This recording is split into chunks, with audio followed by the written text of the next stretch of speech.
carácter sistémico tiene que ver con las lagunas. ¿En qué consiste una laguna o cuándo estamos en presencia de una laguna?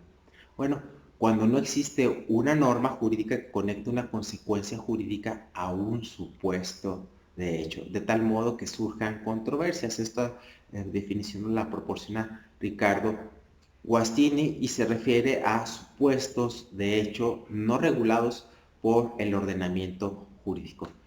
¿Cuáles son las condiciones que deben de presentarse para que se dé una laguna? Bueno, son varias condiciones, ¿no? Una, cuando un enunciado jurídico remite a otro enunciado y este no existe, ¿sí? Clásicas remisiones que hace el legislador que se de conformidad con tal ordenamiento y en el ordenamiento no hay nada al respecto. Cuando el ordenamiento regula de una manera incompleta una determinada materia, o bien cuando en el sistema jurídico o en el ordenamiento jurídico no se dice nada respecto de la regulación de una materia, como puede ser el caso del matrimonio igualitario. En el estado de Durango, nuestra legislación no prevé nada al respecto. ¿Qué clases de lagunas existen? Bueno, la normativa que es acorde a la definición de Guastini, también podemos considerar las lagunas técnicas, que se presenta cuando falta una norma cuya existencia es una condición necesaria para la eficacia de otra norma. Pensemos, por ejemplo, en todas aquellas normas que señalan que ciertas conductas resultan obligatorias sin que la contraria esté ligada a una sanción, como es el caso, por ejemplo, de la obligación de los ciudadanos mexicanos de votar en las elecciones populares. Si es una obligación votar en las elecciones populares, debe de haber una sanción. Y efectivamente hay una sanción dentro del artículo 38 constitucional, consistente en la suspensión de derechos políticos por un año, pero ¿qué es lo que sucede? Que no está regulado el procedimiento para hacer efectiva esa sanción. Entonces aquí estamos ante la presencia de una laguna de carácter técnico porque no existe una norma que nos permita a nosotros aplicar estas consecuencias jurídicas derivadas de el establecimiento de la obligación y la sanción, ¿sí? O sea, para que la norma que prevé la obligación sea eficaz. También hay lagunas de carácter axiológico. En estos casos sí está regulado un supuesto o una consecuencia jurídica para determinado hecho, pero para el intérprete resulta insatisfactoria la regulación porque no cumple con sus expectativas de justicia, de equidad. Entonces aquí se presentan estas lagunas de carácter axiológico y finalmente tenemos las lagunas de carácter institucional que se presentan cuando por causas de hecho desaparece alguna institución que es fundamental para su funcionamiento.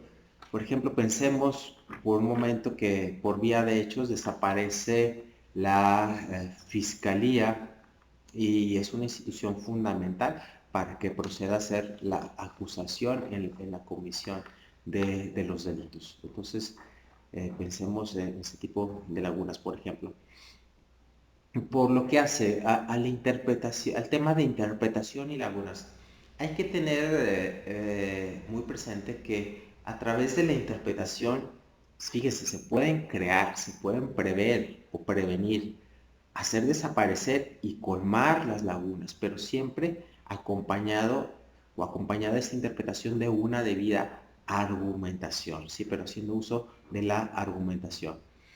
Y bien, por lo que respecta a los medios o a los mecanismos de los cuales podemos echar mano para resolver a las lagunas, podemos tener lo siguiente. En primer lugar, podemos considerar que el silencio del legislador se puede interpretar como si esa fuese su intención, es decir, la laguna es aparente. Si el legislador no quiso decir nada sobre una consecuencia jurídica es porque pues, no lo quiso regular. También se puede colmar una laguna haciendo uso de la autointegración y de la heterointegración, es decir, cuando una norma remite a otra norma dentro del mismo ordenamiento jurídico, o bien cuando se aplica la supletoriedad. Esto hace referencia a la heterointegración, cuando está permitida dentro de un mismo cuerpo normativo hacer uso de la supletoriedad, es decir, aplicar otras leyes en suplencia del ordenamiento en cuestión. También se puede hacer uso de la analogía para colmar una laguna, y aquí es importante establecer un círculo de semejanza, es decir, atender a las semejanzas que sean relevantes entre el caso regulado y el caso no regulado, y que estas semejanzas sean relevantes de tal suerte que con mayor razón debemos extender la solución del caso regulado al caso no regulado. Por lo tanto, estas semejanzas tienen que ser relevantes. Y bien, y finalmente podemos hacer uso de la aplicación de los principios generales del derecho. Pero aquí el problema se presenta en saber cuáles son, de dónde surgen, cuántos son. Podemos derivar algunos efectivamente de la propia Constitución, por ejemplo, principios de igualdad, justicia, principios como la protección del interés superior del menor, por ejemplo, principios de interpretación conforme o el principio de interpretación pro persona, pues son principios que derivan del propio texto constitucional y no son los únicos existentes. Aquí podemos hacer uso de una gama de principios para tratar de resolver estos problemas de lagunas. Y bien, con esto terminamos de exponer los problemas de interpretación que se presentan dentro del contexto sistémico, y en otro video atenderemos a los problemas de interpretación que se presentan dentro del contexto funcional. Nos vemos en el siguiente video y muchísimas gracias por su atención.